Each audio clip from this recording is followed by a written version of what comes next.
So now that you've learned how to construct the basic bow hold, let's talk about a couple of games you can play with your kids to reinforce the ideals and to get the muscles to be consistently moving in the right way.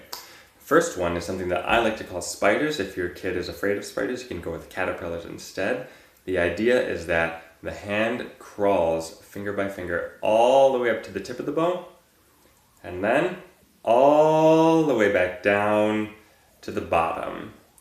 The idea is not, you don't engage the palm, gravity doesn't help, the belly doesn't help, you see sometimes with little kids. It's all finger action, and the idea is that you're making the fingers more flexible and more pliable and really emphasizing that all of the fingers are engaged. So that is spiders or caterpillars if you prefer. Next is windshield wipers to reinforce the basic idea of which fingers are in control and which fingers are most powerful here.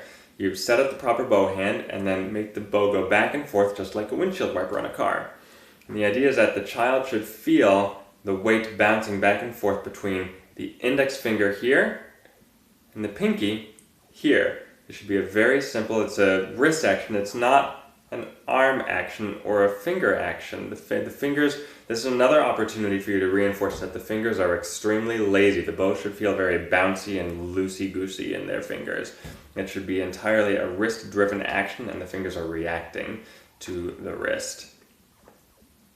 So that's windshield wipers. Another thing that you can do, you can try flicking your students' fingers off one by one. First two fingers are pretty easy. The ring finger is a little bit difficult, but the idea is just, this is another opportunity for you to reinforce the idea that the fingers should be very loose and very easy to move around. And the last one, we have a little rhyme in Suzuki that I'm going to recite for you now. It's in your book. It goes like so. You prepare the bow hand. You go up like a rocket, down like the rain, back and forth like a choo-choo train, around and around like a great big sun, out in front like a kettle drum, and land in your palm, curve, pinky, bend, thumb. Now, as the rhyme suggests, the whole idea here is to reinforce the thumb is bent, pinky is curved, as always. You should be able to see all of the knuckles on the hand, every single one of them. Otherwise, you'll see this sometimes, you'll see this a lot. This is pronation, remember that's bad. Keeping the fingers straight like this is not conducive to excellent sound production, so be very, very encouraging of your child to pursue this excellent bow hand.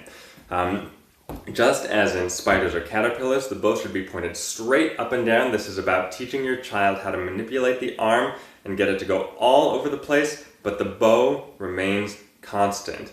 And you'll see some of these motions, hey look, that looks kind of like I'm bowing, doesn't it?